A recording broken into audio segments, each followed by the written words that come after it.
beautiful this artwork is. It's colored. I love it. It's just like in Stars of Chaos where there's this extra artwork inside. Absolutely adore it. I'm not going to take it out. I also do not know how to take it out. The same with the Stars of Chaos one. So I'm just going to leave it in the book.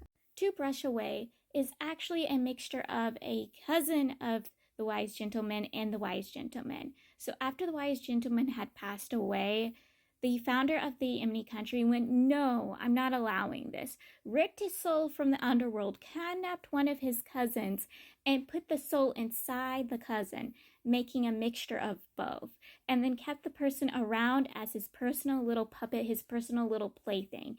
Defiled it, did all what he wanted to the body. He also made sure that if he ever got reincarnated or reborn, that he would never have any attachments to anyone. He basically cut any future attachment this dude could have in his afterlife or in this current life.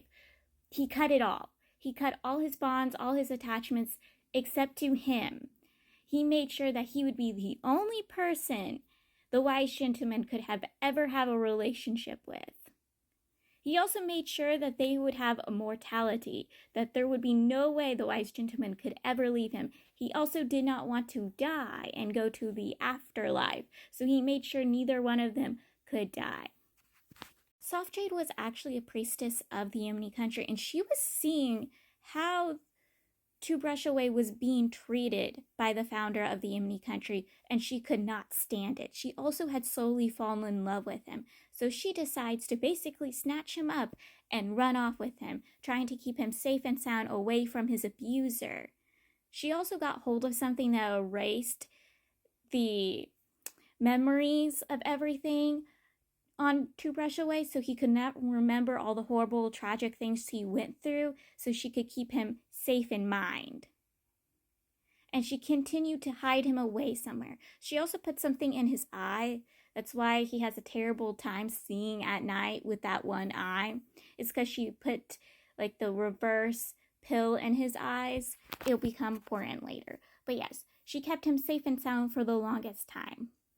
She put a barrier around them to protect them. And centuries go by. She hadn't even realized centuries went by until centuries went by. And once she realizes it's safe and sound to go out, she starts taking them out. She believes from stories that the founder of the Emily country had passed away. But she always feels like his eyes was on them, so they couldn't stay in a small country for very long.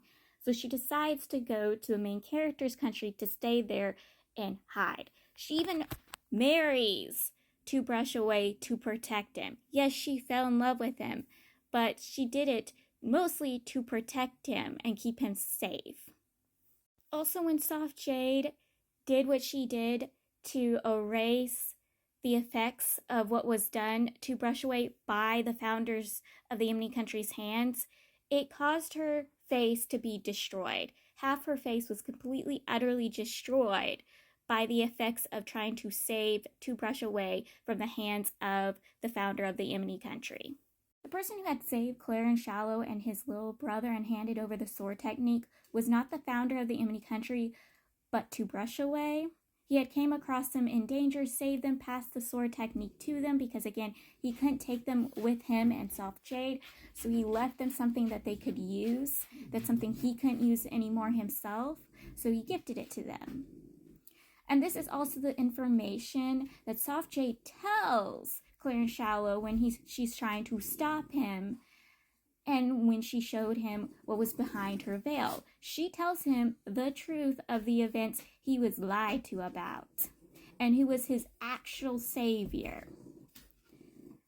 I love this woman, honestly. I do. I really love her. To Brush Away tells the main character the reverse pearl that he takes out of his eyes and hands over to the main character can take him back in time and reverse everything, change everything. He will be sent back to when the Melide returns back to their country before Mercy got hold of him and erased his memories. He's going to go back then and make a change.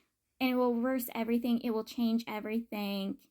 But it will save everybody. So he agrees to go back in time. Except that was a freaking lie. A lie. The biggest freaking lie to ever exist. So he does go back in time. It doesn't change anything. He's supposed to set fate. He's supposed to set the things to happen the way it's supposed to happen. He's not changing anything. He's not changing anybody's fates. No, he's the one who starts the fate, starts this timeline. And I am screaming bloody freaking murder over it, okay? I was traumatized. You guys should have warned me. Why does no one warn me about these things? I was traumatized. What do you mean I was traumatized? Oh, I will tell you how I was traumatized. Yeah, he was the one who ripped 2 of the male lead souls out. He was the one who did that. He had to do that to set the timeline. And obviously, just like him, I was traumatized. We were both traumatized. We were both heartbroken, being like, can they not get happiness? Don't they deserve happiness? No, he has to be the one to rip out the one he loves souls. I was like, F this. This is unfair, Meepa. When I see you, I will fight you because this was unfair and unrighteous. Like, I was hurting for my baby. So I'm going to apologize for something because I was completely wrong about it. And so I told you guys wrong information. But the pouch thing that the male lead was so protective of in book 1 and 2 and that the main character kept getting jealous of was not something that tied him with the Emperor. It was something the main character gave him when the main character went back in time. And they were like, oh, we'll give each other something to remind each other of each other. And so he gives the male lead the pouch thing and then goes, damn, I was jealous of my own self this entire time, which I absolutely love is when people are jealous of themselves because they see their partner care for something and don't realize that was something they themselves gave their partner or a memory their partner holds with them, so they get really jealous over it, only to later find out it was them themselves the entire time, was hilarious. But it didn't override the fact I was traumatized with the fact that he had to rip out the male lead souls. I was like, no, no, no, no, no, no. So the main character, he's temporarily stuck inside the reverse pearl for a period of time because the DDD inside the reverse pearl, it's just like a figment of the DDD, needs to inform the main character some information. And this information proves me right about a certain someone. Okay, it proves me right.